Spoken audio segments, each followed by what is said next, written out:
Higher secondary seat പ്രതിസന്ധിക്ക് ശാശ്വത പരിഹാരം ആവശ്യപ്പെട്ട് ഫ്രറ്റേണിറ്റി കളക്ടറേറ്റ് മാർച്ചിൽ പ്രതിഷേധമിരമ്പി.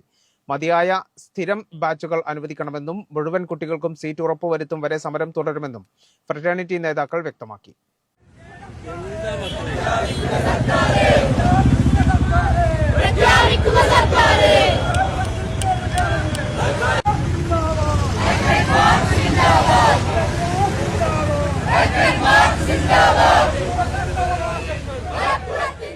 മലപ്പുറത്ത് തുടരുന്ന ഹയർ സെക്കൻഡറി സീറ്റ് പ്രതിസന്ധിക്ക് ശാശ്വത പരിഹാരം കാണണമെന്നാവശ്യപ്പെട്ടാണ് ഫ്രറ്റേണിറ്റി മൂവ്മെന്റ് മലപ്പുറം കളക്ടറേറ്റിലേക്ക് മാർച്ച് നടത്തിയത്. ഹയർ സെക്കൻഡറി സ്ഥിരം ബാച്ചുകളുടെ എണ്ണത്തിൽ മലപ്പുറവും മറ്റു ജില്ലകളും തമ്മിൽ വലിയ അസമത്വം നിലനിൽക്കുന്ന പശ്ചാത്തലത്തിൽ ഇതിന് പരിഹാരമായി ബി കാർത്തികേയൻ കമ്മീഷന്റെ ശുപാർശകൾ നടപ്പിലാക്കണം. മതിയായ സ്ഥിര ബാച്ചുകൾ അനുവദിച്ച് ശാശ്വത പരിഹാരം കാണണമെന്നും ഫ്രറ്റേണിറ്റി നേതൃത്വം ആവശ്യപ്പെട്ടു. അപേക്ഷിച്ച മുഴുവൻ വിദ്യാർത്ഥികൾക്കും സർക്കാർ എയ്ഡഡ് സ്കൂളുകളിൽ തന്നെ അവസരം ഉറപ്പുവരുത്തുന്നത് വരെ സമരം തുടരുമെന്നും ഫ്രറ്റേണിറ്റി ജില്ലാ പ്രസിഡന്റ് VTS ഉമർ തങ്ങൾ പറഞ്ഞു.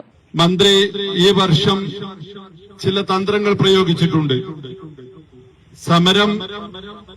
സമരത്തിൽ നിന്നും രൂപപ്പെടുന്ന രാഷ്ട്രീയ ഐക്യം, അത് ഉണ്ടാക്കാൻ സാധ്യതയുള്ള മൊബിലൈസേഷൻ, ഇവയൊക്കെ ഭയപ്പെട്ടുകൊണ്ട്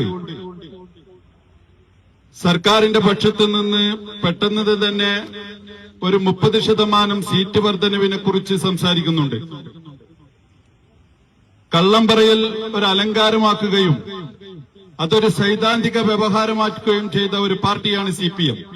വെൽഫെയർ പാർട്ടി ജില്ലാ പ്രസിഡന്റ് സഫീർ ഷാ ഉദ്ഘാടനം ചെയ്തു. ജില്ലാ വൈസ് പ്രസിഡന്റ് അജ്മൽ ഷഹീൻ അധ്യക്ഷത വഹിച്ചു. ഷിബാസ് പുളിക്കൻ, ഹംന CH, ഷാരൂൺ ഹമ്മദ്, ഷജറീന, റമീസ് ചാത്തല്ലൂർ, ജംഷീർ ചെറുകോടി എന്നിവർ സംസാരിച്ചു. കേരള വിഷൻ, മലപ്പുറം.